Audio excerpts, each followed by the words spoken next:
Well, going to the Ukraine to fill in the gaps for our viewers who might not know. Well, when the Soviet Union collapsed in 1990-91, one of the big problems, of course, were the nuclear weapons that were going to be left over in Kazakhstan and Ukraine and Belarus. And so those were repatriated to the Russian Federation. That was the principal priority in the early years after the end of the Cold War, of controlling all these nuclear weapons that had been literally, strewn around in these now foreign countries. Now, the nuclear weapons were pulled out of Ukraine, and the Ukrainian borders that currently exist, that make it the largest nation in Europe after Russia, well, these borders were created by the Communist Party. In fact, they were created by Nikita Khrushchev in, I believe, 1954, but I could be wrong. But what's important is that Ukraine, the political entity known as Ukraine during the Soviet Union, received a lot of land that contained ethnic Russians, not ethnic Ukrainians.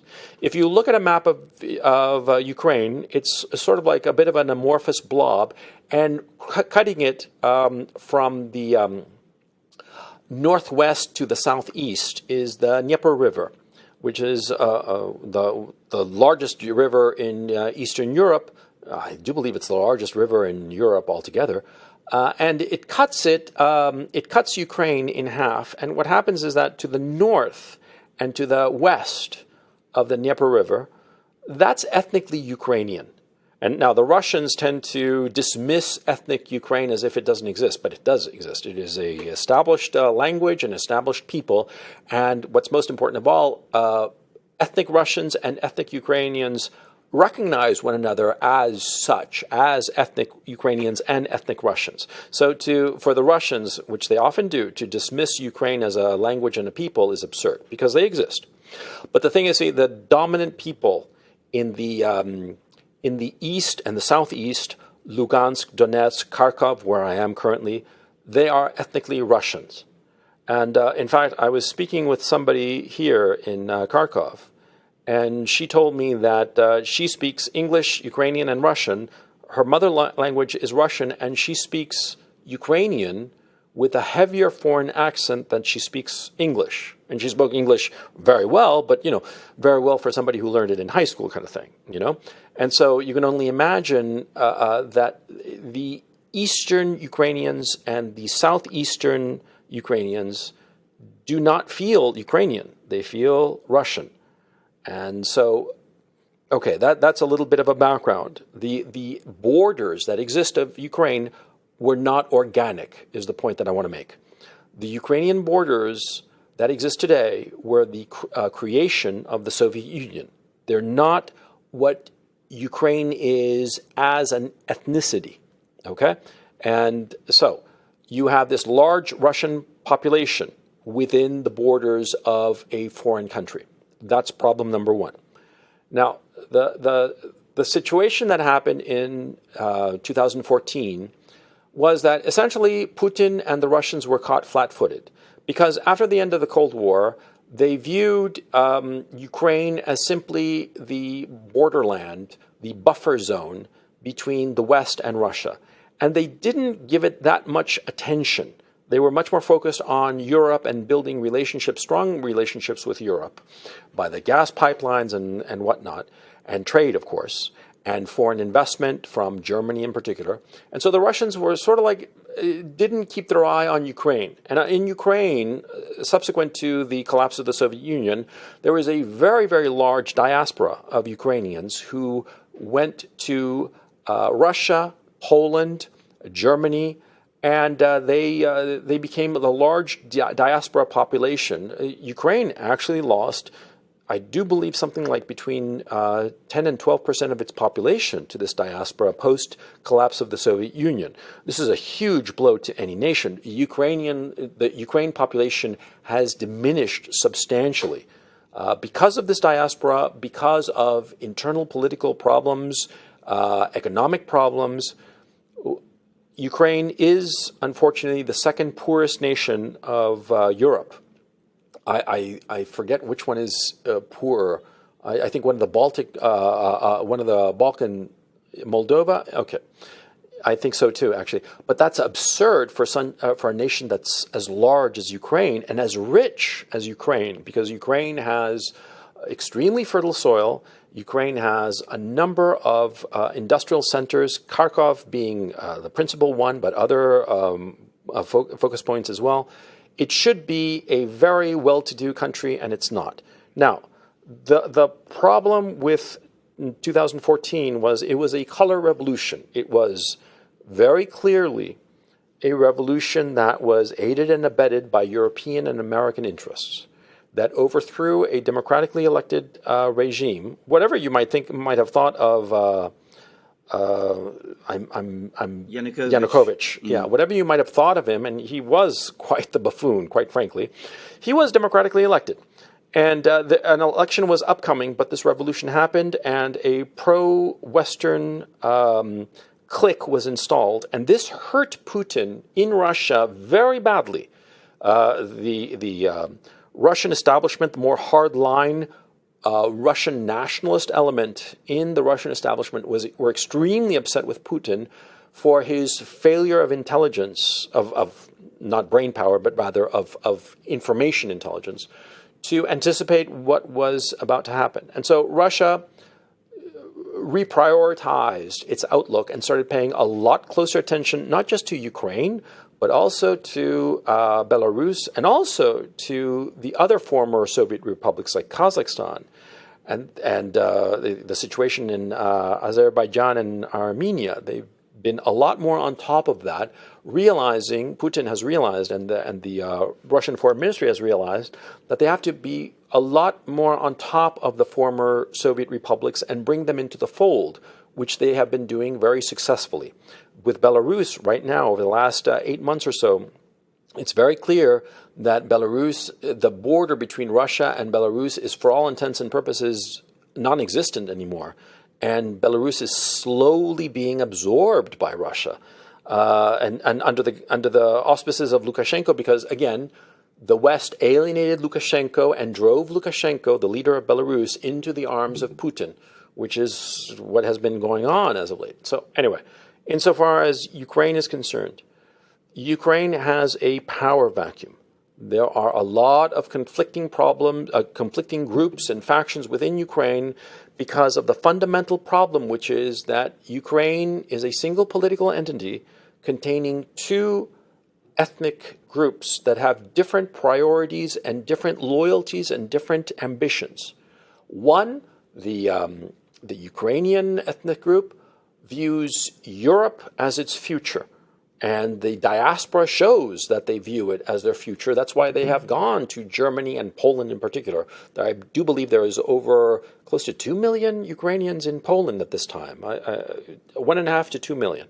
So they view Europe as their future. But the ethnic Russians, they view Russia as their future.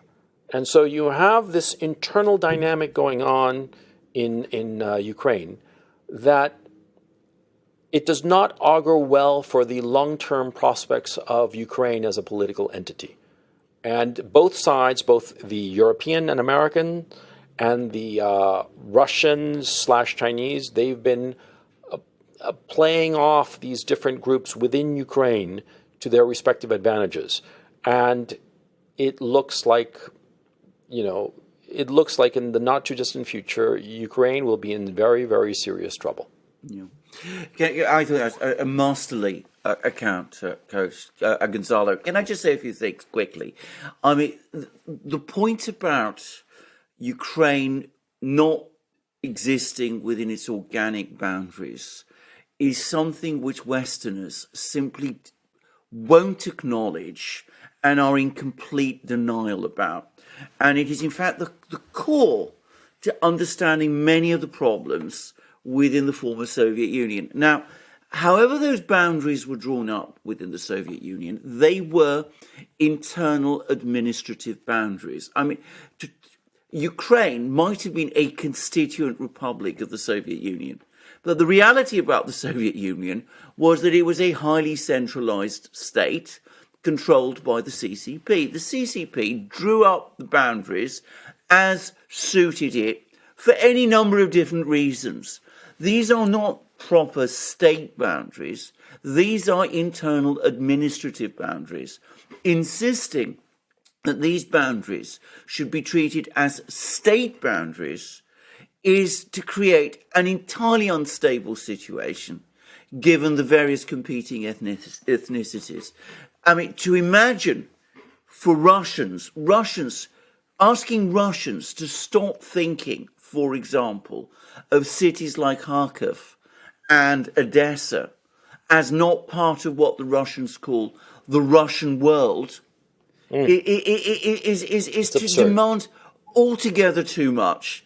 Now, the other problem is, because the boundaries were drawn up, the West insists on these boundaries being, as I said, state boundaries when they were never intended to be like that. It means that Ukraine itself has never been able to cohere into an actual sustainable state. Because exactly in the way you've described, Gonzalo, there is always this pull. There are Ukrainians who want to pull in one direction. There are Russians who want to pull in a different direction.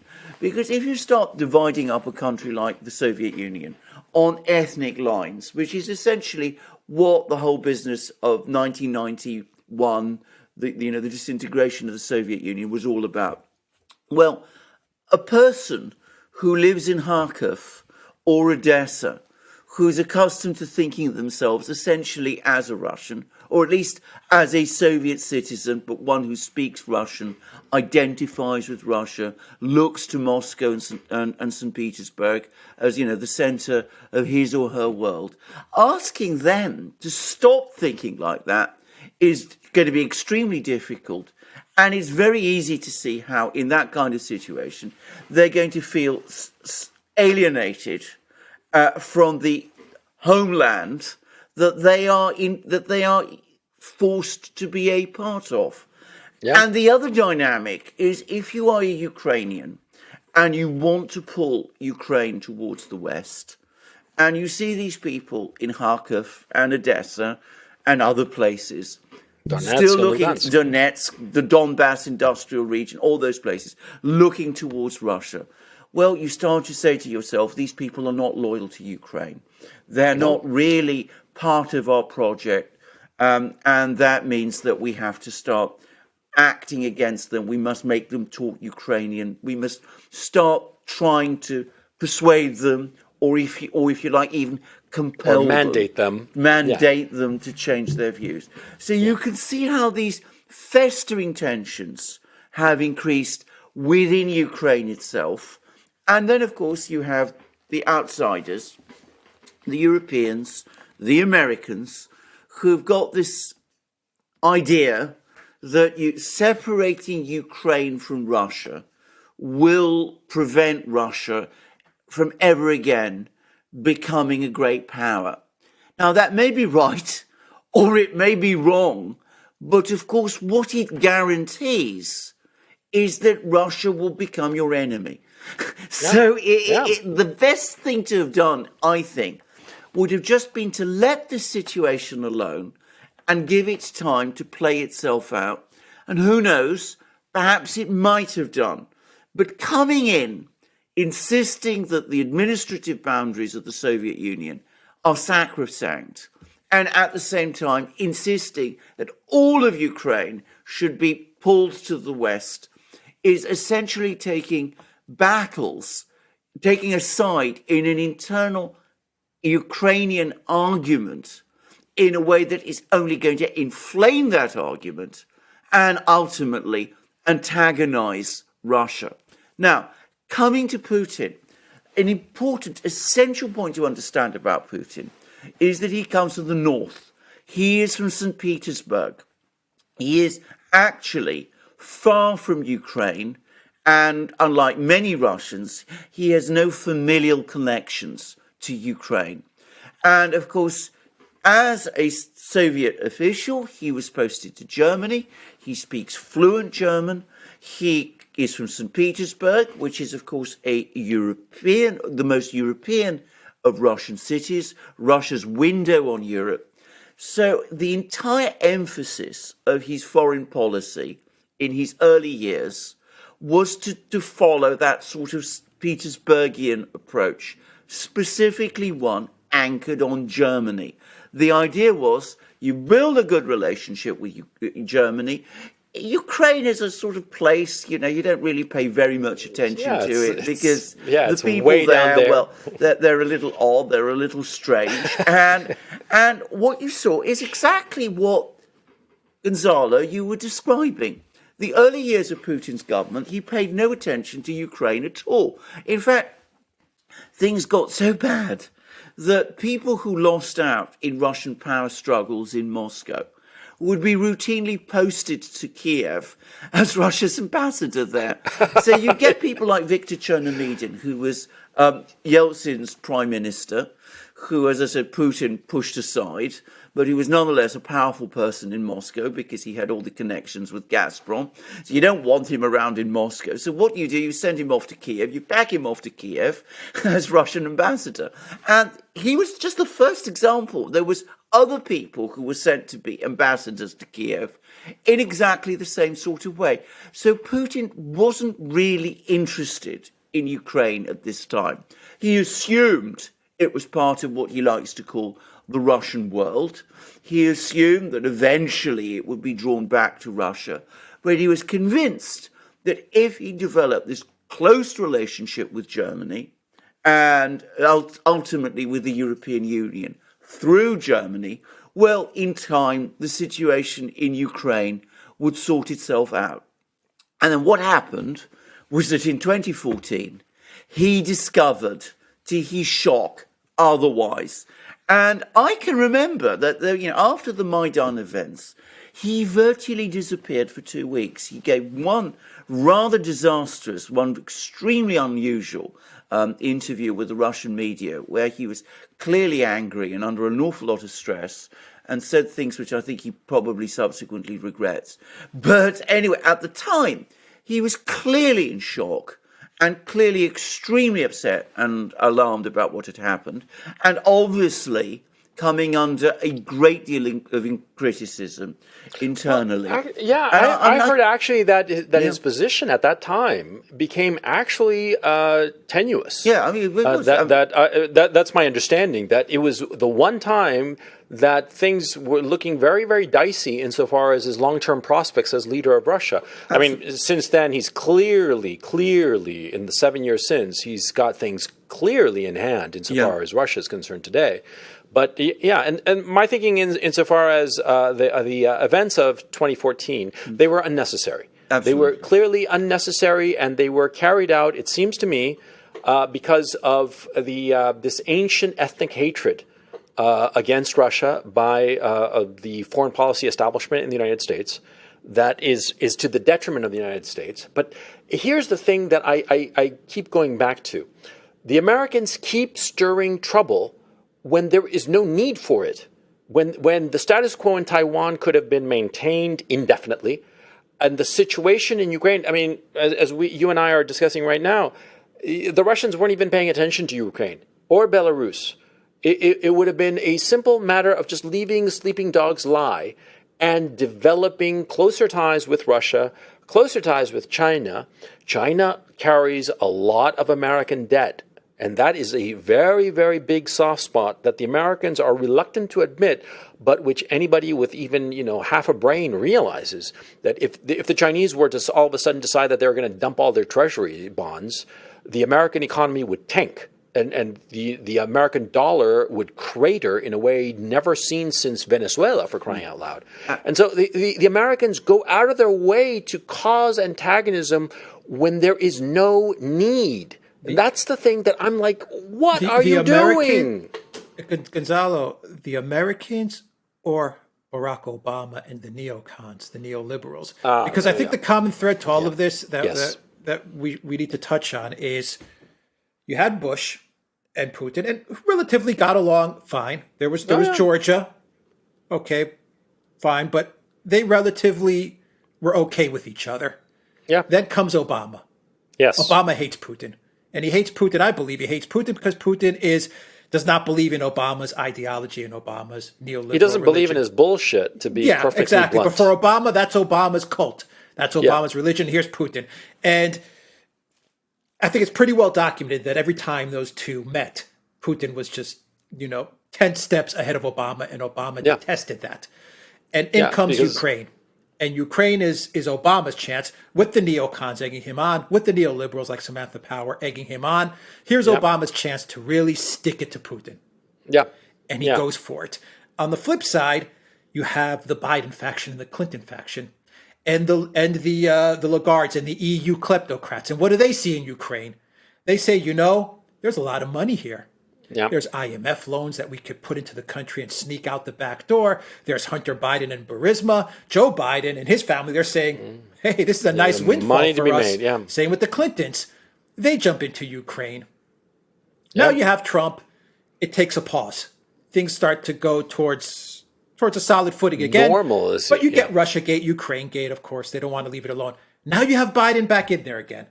And what do you have? You have Obama's unfinished business being played out by Biden. But this time, what do you have? You have a Biden faction that's just falling apart. The president's, towards the end of his he's fading away fast. The Bidens don't want to lose their hold on the money train. Yeah. And so here you have the mess. I mean, what do you guys think? I mean, this is Obama's making, in a way. This is his pet project. Totally. This is his disaster. And Obama's a master of division. When it comes to dividing people up, no one does it better than Barack Obama. Well, that's for sure. you hit the nail on the head insofar as Obama's personal motivation towards Putin, because people tend to forget that so much of foreign relations depends on people's human connection with one another. I mean, do recall that the British, to a great extent, wanted to go to war with Germany in 1914 because the British royal family detested their cousin Wilhelm. They thought he was a blowhard. I mean, absurd as that may sound, a lot of times international relationships turn on the ability of the leaders to get along or not get along, as the case may be. In the case of Obama, in the case of Bush, second Bush, and Putin, they both recognized in one another ruthless and crafty individuals, and they got along. Insofar as Obama and Putin is concerned, Putin is an actually brilliant guy. I mean, whatever faults you may think of him, whatever lawlessness he might have committed, you cannot deny the fact that the man is, on a personal level, truly brilliant. And Obama isn't. Obama thinks that he is. And he has a whole bunch of sycophants around him who say that. But what happens, of course, is that when somebody who thinks themselves to be really, really smart comes up against somebody who truly is really, really smart, they know it. They know it, and they feel insecure, antagonistic, because their cover has been blown. Their fantasy, and Obama has always lived by this fantasy that he's always the smartest man in any room that he enters, which is, of course, a lie, because there's always somebody smarter. It could be the waiter or it could be the foreign leader that you're talking to. And Obama realized that Putin didn't buy his bullshit. And I think that's it, because Obama never really cared about foreign policy and foreign issues. The only thing he's actually cared about is Russia because of this personal thing. Yeah. It's weird. Yes. It's weird, but it's very obvious. Yes. I would add one point. By the way, that's entirely right, and you're completely correct about the dynamic. And it's very it's very sad, actually, because, of course, when Obama became president, I mean, the Russians were, saying, well, this is an interesting guy. He may be, we might be able to work with him. I mean, they were absolutely ready to work with him. But he didn't like Putin. He doesn't know very much about Russia. I remember reading this long article that this interview he gave for The Atlantic, I think in 2016. And it was remarkable how little he had to say about Russia. How completely uninterested in the country he was. This is, one of his great power adversaries or partners potentially, and he had almost nothing to say about it. But one thing Obama is very good at is he's very good at the politics of distraction, And he's very, very good at manipulating events up to a certain point. And if I could just go back to the events of 2013, 2014, of course, one of the things that happened there, and which Putin, I know, got a lot of criticism for in Russia, was, of course, there was this campaign in the run-up to the Sochi Olympics to boycott the Sochi Olympics. If you remember, there was that law that was passed in Russia about, the education, not educating children in unusual, abnormal relationships. Alphabet community. Exactly. And there was this huge campaign in the United States around this. And to my knowledge, Putin and the entire foreign policy team were focused on that, on stopping this boycott, instead of worrying about the fact that there was a festering crisis, and not just a festering crisis, a very real crisis being stirred up in Ukraine itself. And when you say, Gonzalo, that Putin came under criticism and that his position became precarious, it's very important to remember that Putin became president of Russia, or leader of Russia, in 1999, because of anger within much of the Russian political class and indeed wider Russian society about the feeling that Yeltsin had not defended Russian interests and a Russian ally or friend in Yugoslavia during the 1999 bombing war, and that that Yeltsin had sold out and lost Yugoslavia. That was that, and Putin comes along and he says, I'm not going to let that happen ever again. I'm going to defend our interests. And then what happens in 2014? Well, he appears to be losing Ukraine. Now, far bigger issue, far more emotional issue for Russians than Yugoslavia is. And of course, you can understand the enormous pressure he's in under at that point from every section of Russian society. I mean, what probably saved him was him grabbing Crimea and creating this proxy war in the Donbass region. I think that was the thing that saved him, because I do not think that had he not done that, first of all, it would have been catastrophic for the for Russia if they'd lost Crimea. And if they'd lost Crimea, Putin would not be there. It would be some other leader, I don't know who, perhaps somebody much more hardline. Who knows? I mean, we'll never know. That's a counterfactual. But you're absolutely right. You're absolutely right. And I think that what's interesting about the events of 2014, as you very rightly point out, that Putin was distracted by the Olympics at Sochi and the possibility of a boycott, which is all just nonsense. And you're right. I think that Putin realized that is the Obama game plan, to run multiple games and multiple crises, some of which are trivial but seem like a big deal. Like Navalny, for instance. Navalny was never going to be the president of Russia under the best of circumstances. He was a distraction. But I think that Putin has now seen how the game is played insofar as Obama's game of distraction, and he's not going to be fooled again. He wasn't fooled in the spring of this year, because he wrapped everything up in neat, tidy bows, issue after issue. The potential the Navalny issue, the potential coup in Belarus, the issue of troop buildup in Ukraine that necessitated a response from Russia of some sort.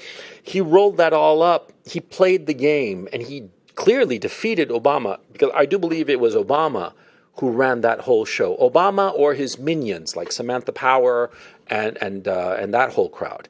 But it's Saul Alinsky. It's the Saul Alinsky playbook. What they do, what Obama does, and his whole crew, all his minions, and this includes the Biden faction, because Biden is, and Clinton as well. They subscribe to the same type of ideology, though I think Clinton is much more hardline and much more sinister, more cold-blooded. Let's put it that way. But the playbook is you run these identity politic type of distractions, like the Olympics, Sochi, and now we have Olympics coming up as well. So history does tend to rhyme a bit here. But you run these identity politic centric distractions, while at the same time you're engaging in much more sinister, practical type of moves to destroy your enemy. moves that will really hit at your enemy's well-being. And in this case, it was getting Ukraine to break off Russia. And I think more importantly, to get Crimea into NATO's hands, because I believe if Crimea did fall into NATO's hands, there may not be a Russia today. Yeah. I honestly believe that. I mean, there might have been a war. Well, it would have been. I think it's like having an aircraft carrier just sitting right at your southern flank. I mean, it would have been a complete utter disaster. It would have been multiple levels. It would have been a catastrophe for Russia. Yeah, right. And so I think that's the Obama playbook. And to wrap up the video, that's what he's doing.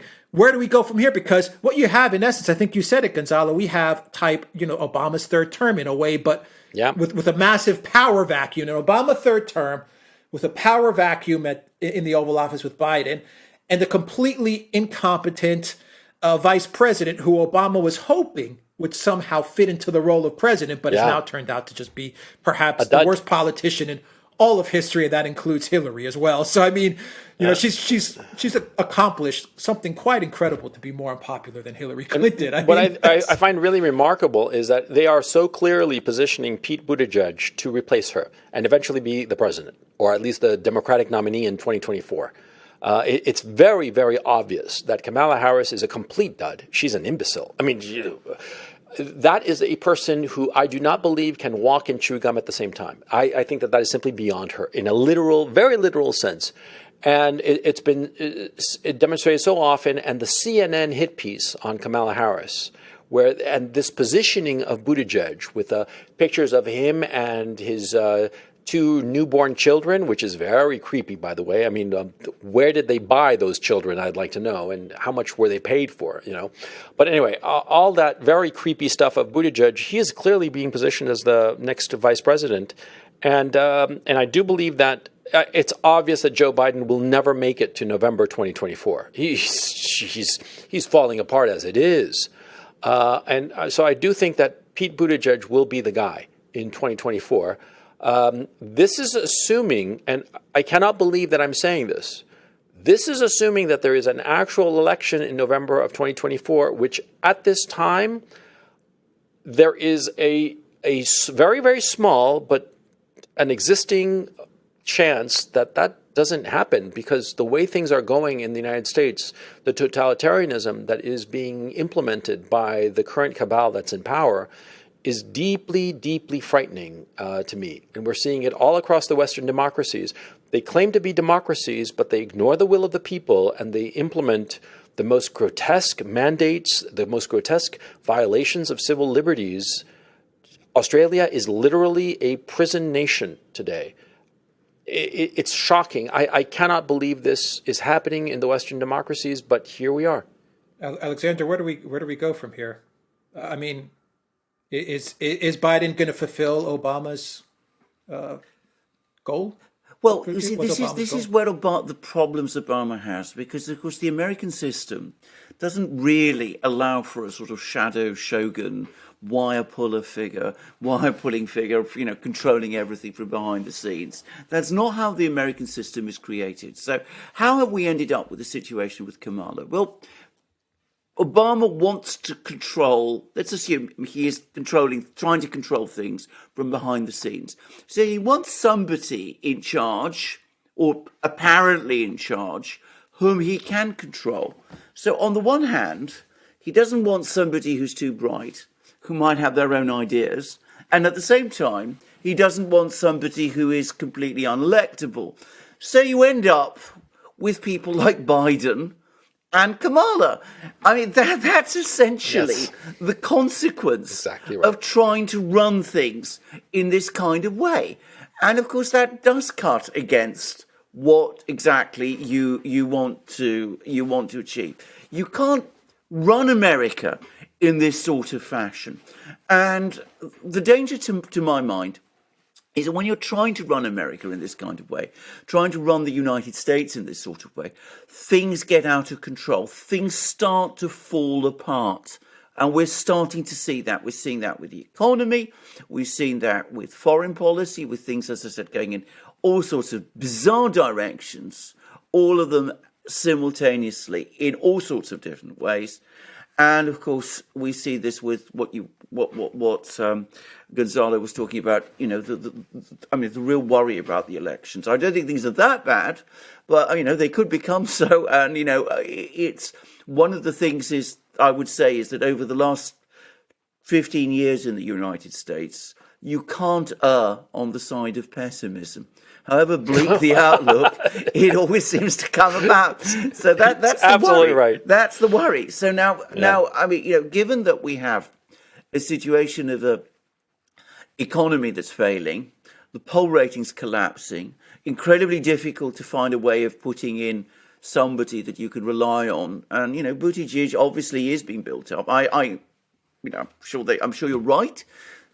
Question is he really someone who can convincingly pull this thing round? And if he does, can Obama control him? If we're talking about Obama, you know, so I mean, when things become as complicated as they are at the moment, always the temptation is to either do something dramatic, which will pull things round, or alternatively, you lose control entirely, in which case something dramatic happens, whether you want it to or not. So Alexander, I have to ask you point blank, do you think that the Obama/Biden administration, out of desperation, will pull a Galtieri, that is, start a war that they think is going to be a cakewalk wind up?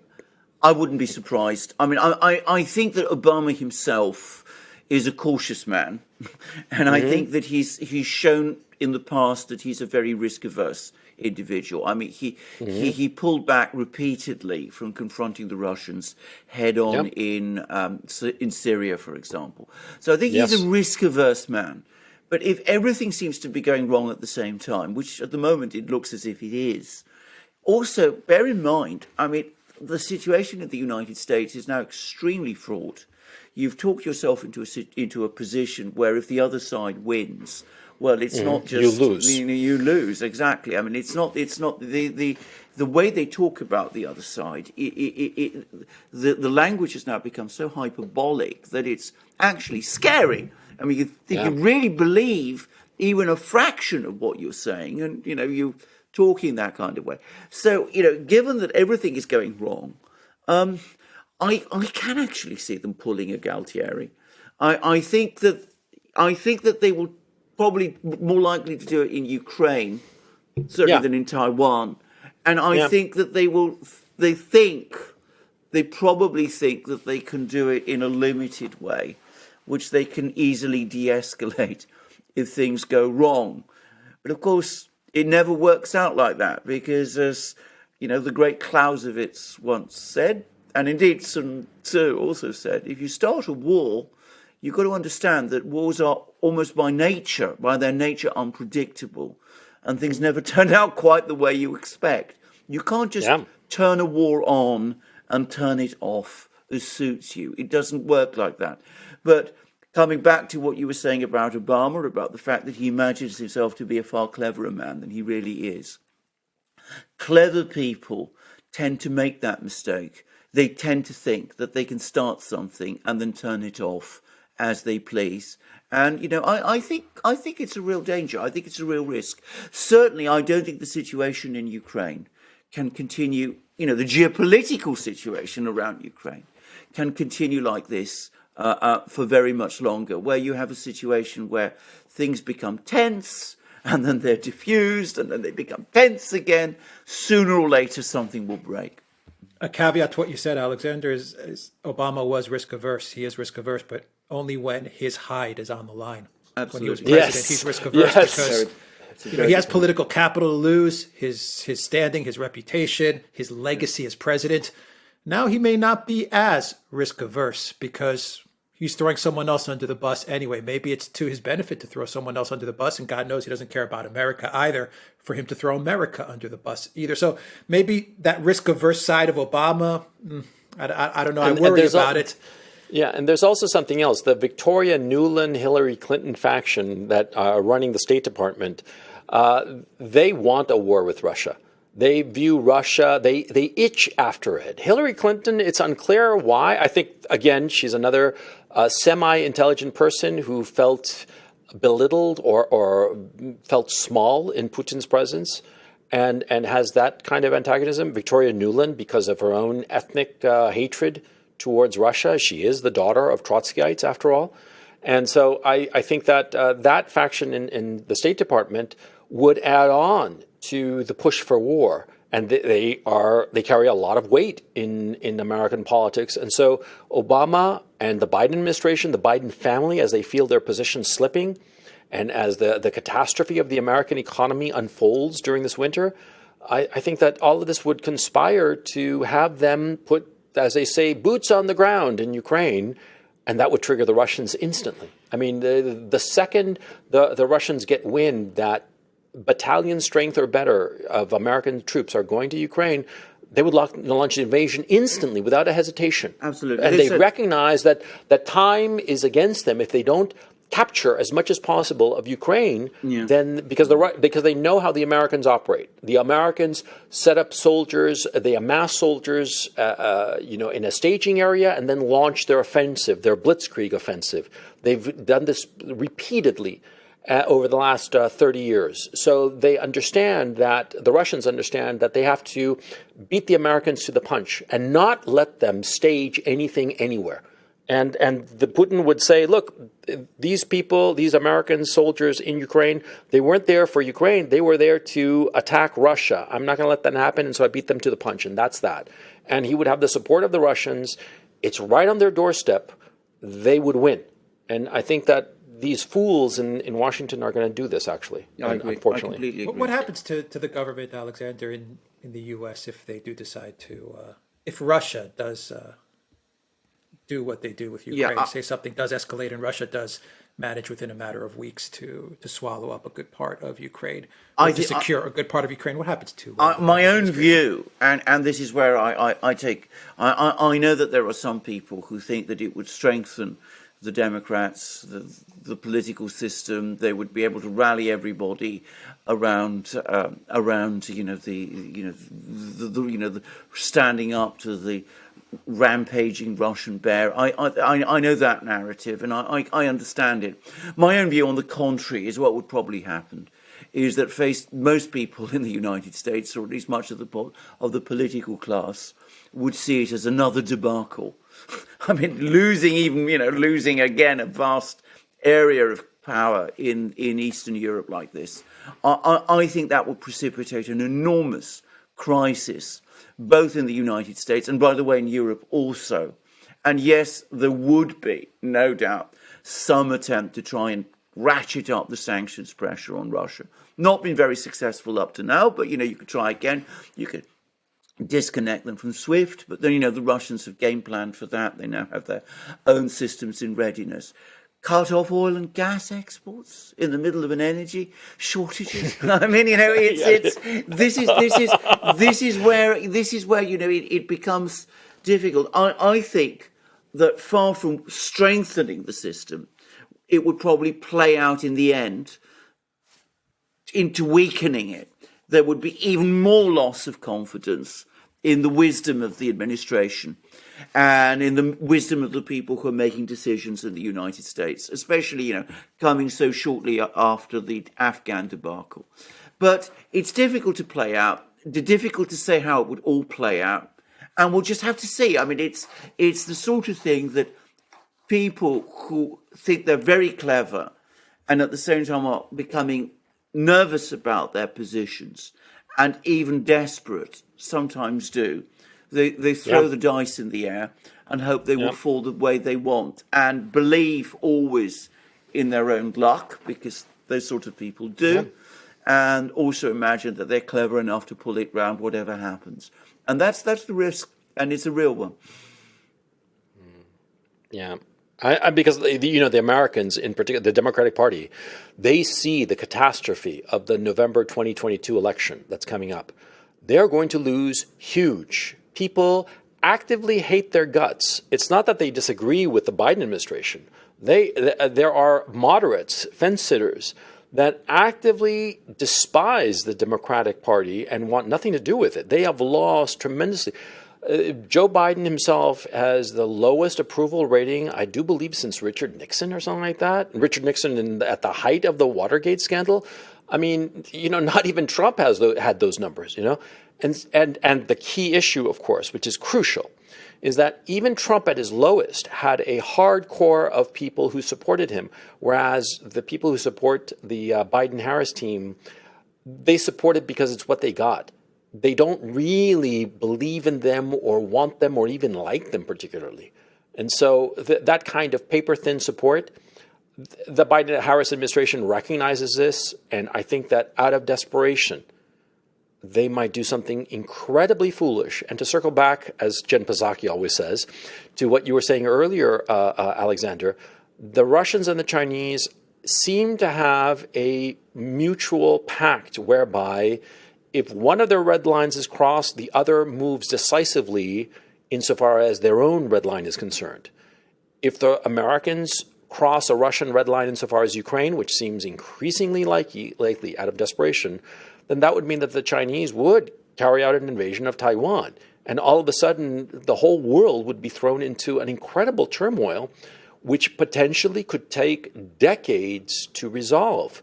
Because these kinds of big moves like this, they happen once in a lifetime, and the effects, the knock-on effects, are completely unpredictable and might take, like I say, decades to resolve. Yeah, exactly. All right. Exactly.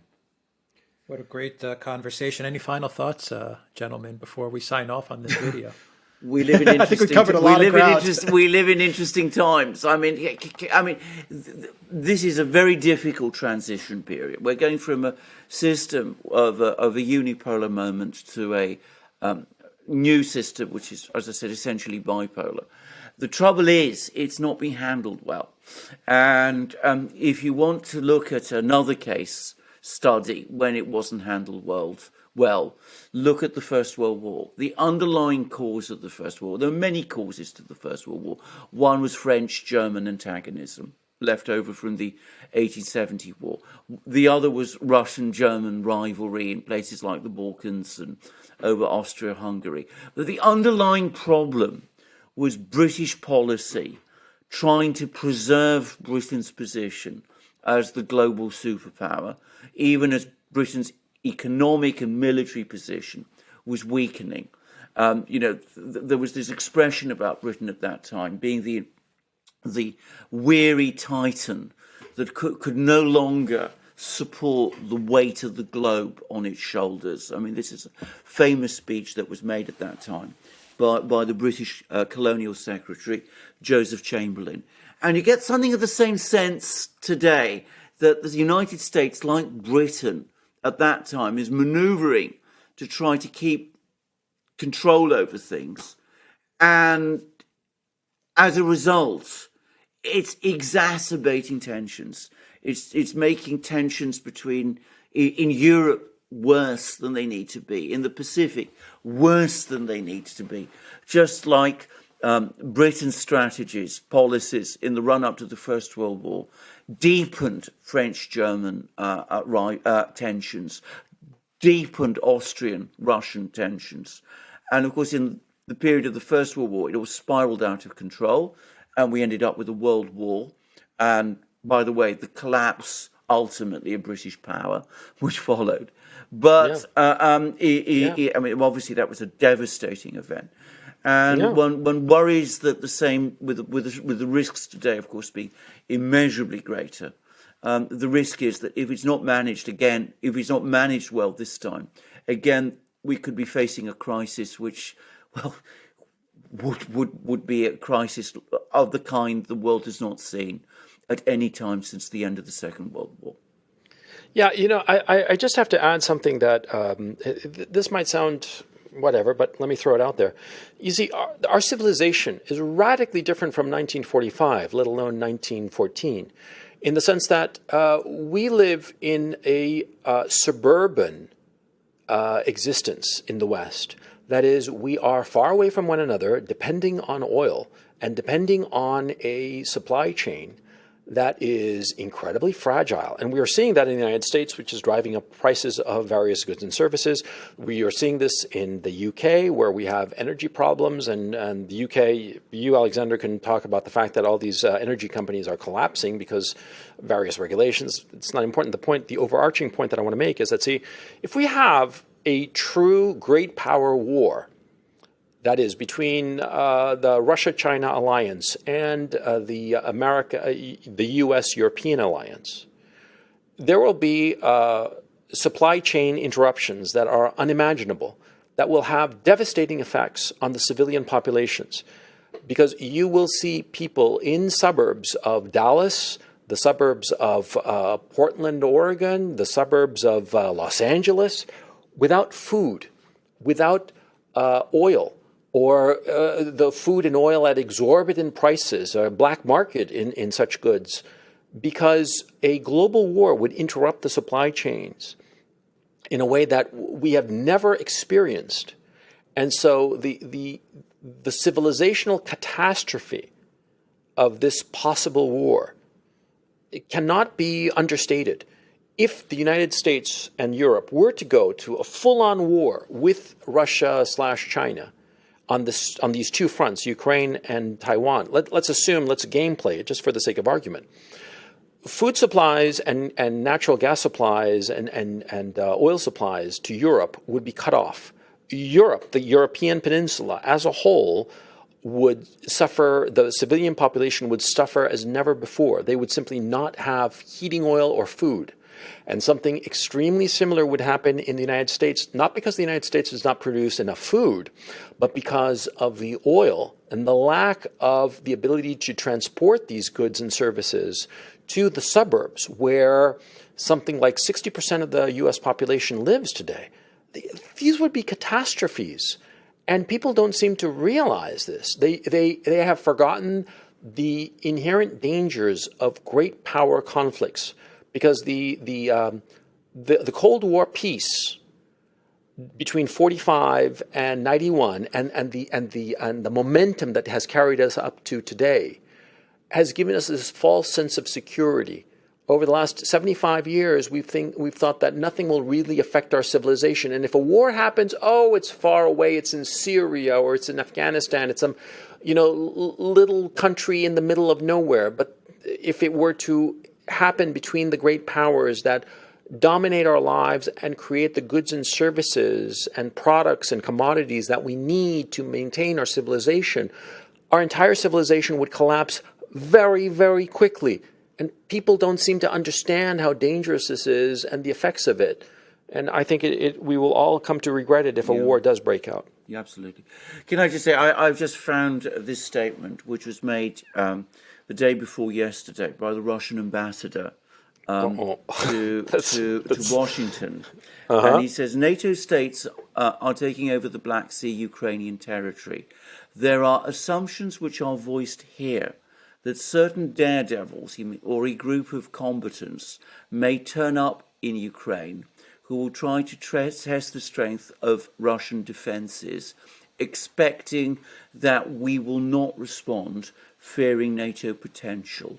I would like to say and emphasise unequivocally that that is a very dangerous illusion.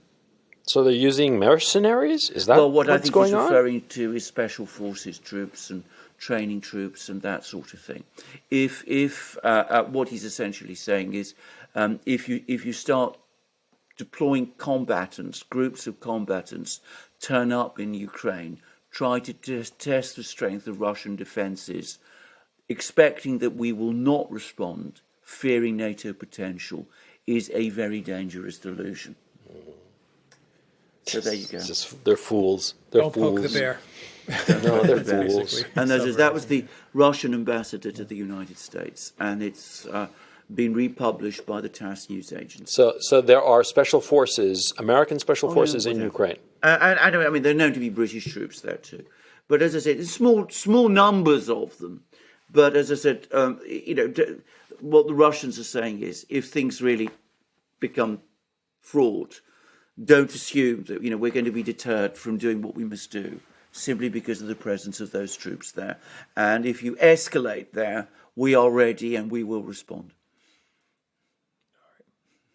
Let's leave it there, gentlemen.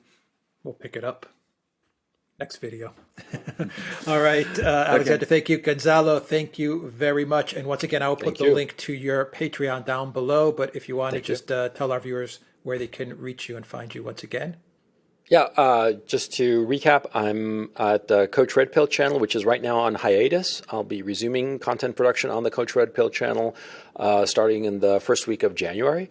And insofar as my current content is concerned, you can find it exclusively on Patreon at patreon.com/CoachRedPill, all one word. Thank you very much, gentlemen, for having me on. It's, as always, a pleasure, and it's just so delightful to have such a level of intelligent discourse with both of you. So thank you so much. Thank you very much, Gonzalo. Great pleasure. Our great pleasure, It Gonzalo. is our great pleasure, and we'll put all your contact information, including that Patreon link, underneath this video down below. Take care, everybody.